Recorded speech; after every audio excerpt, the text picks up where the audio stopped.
हमारी रियासत, हमारी रियासत। तस्वीरें हम आपको कांग्रेस ऑफिस के बाहर से दिखा रहे हैं, जहां पर कांग्रेस जो है एक बार फिर से सड़कों पर है, विरोध प्रदर्शन कर रही है। इनकी प्रमुख मांग यही है कि जो भारत और अमेरिका के बीच ट्रेड डील हुई है इसको कैंसिल किया जाए और साथ ही साथ में जम्मू कश्मीर को पुनः से जो है स्टेटहुड का दर्जा दिया जाए। शहरियों को बोला है कि हम नरेंद्र मोदी इस्तीफा दो।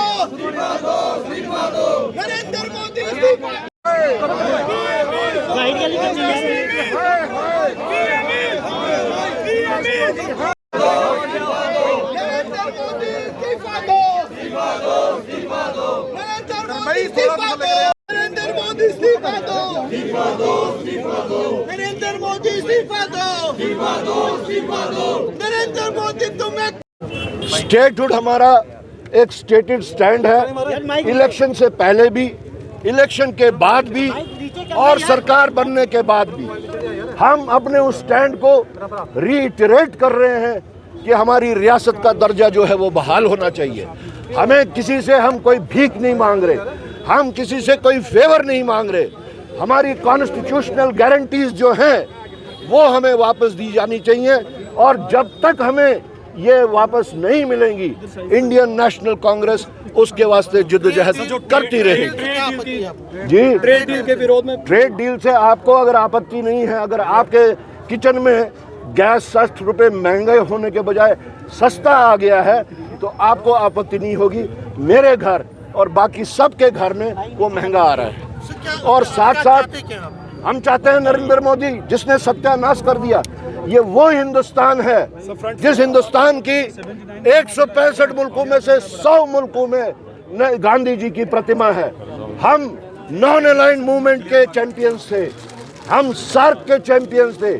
आज हमारी पूरे हिंदुस्तान को छोड़ के पूरी दुनिया में हमारी नाक कट गई है, पूरी दुनिया में हमें डिमीन किया जा रहा है। प्राइम मिनिस्टर के ऊपर ऐसे ऐसे मीम्स बन रहे हैं जो देख के भी हमारा सर शर्म से झुकता है, बावजूद इसके कि हम उस पार्टी से ताल्लुक नहीं रखते, उस आइडियोलॉजी से ताल्लुक नहीं रखते। लेकिन वजीर आज़म की गरिमा जो है, प्राइम मिनिस्टर की गरिमा जो है, वो मौजूदा प्राइम मिनिस्टर ने बहुत गिरा दी। ये पूरे मुल्क, पूरे हिंदुस्तान के वास्ते एक शर्म की बात। बिल्कुल सरेंडर ही तो हुआ जिसकी वजह से ये हुआ और हम उसके वास्ते डिमांड करते हैं कि मोदी जी को रिजाइन करना चाहिए। जो स्टूडेंट स्ट्रैंडेड है वहाँ पे उसके लिए एम्बेसी की देखिए यार बाइट कर रहे हैं तो हम लोग हद कर रहे हैं यार। स्टूडेंट्स का ताल्लुक है या शहरियों। भारत और अमेरिका के ट्रेड डील के खिलाफ इसलिए कि वो देश के किसानों के खिलाफ है। आप मुझे बताइए, क्योंकि अमेरिका हमें डिक्टेट कर रहा है।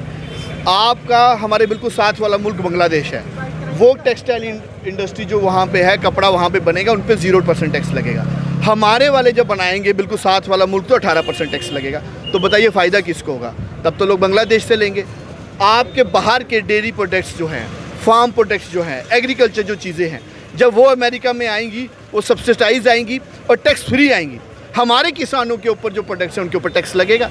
तो बताइए, हमारे किसानों की रीढ़ की हड्डी तोड़ने का काम कर रहे हैं। आज अमेरिका जो है, हम जो अपने आप को विश्व गुरु बोलते हैं, लेकिन विश्व गुरु के पीछे चेले कोई नहीं है। हमें डिक्टेट किया जाता है वहाँ से कि हम आपको छूट दे रहे हैं 30 दिन तक आप सस्ता तेल रूस से खरीदिए। और ये सब क्यों हो रहा है? ये सब हो रहा है कि मोदी जी का दोस्त जो है अडानी, उसके केसेस अमेरिका में चल रहे हैं, इनके नेताओं के नाम एफस्टाइन फाइल्स में आ रहे हैं।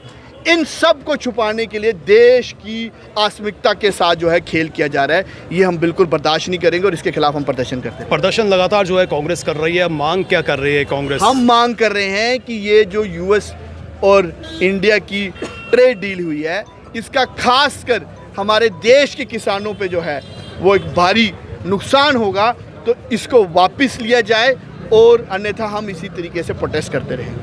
तो आप देख सकते हैं कि कांग्रेस के लीडर्स, कांग्रेस के कार्यकर्ता जो है सड़कों पर हैं और पुलिस बल जो है वो भी यहाँ पर तैनात किया गया है। कांग्रेस का साफ तौर पर कहना है कि नरेंद्र मोदी को सरेंडर नहीं करना चाहिए था। इन्होंने, कांग्रेस लीडर्स ने जो है अब प्रधानमंत्री के इस्तीफे की मांग की है और वहीं दूसरी ओर स्टेटहुड की भी मांग को दोहराया है कि जब तक जम्मू कश्मीर को स्टेटहुड का दर्जा नहीं दिया जाता, इनका विरोध प्रदर्शन इसी तरह से जारी रहेगा। फिलहाल करण सिंह और मुझे यानी कि रितेश गुप्ता को दीजिए इजाजत। नमस्कार।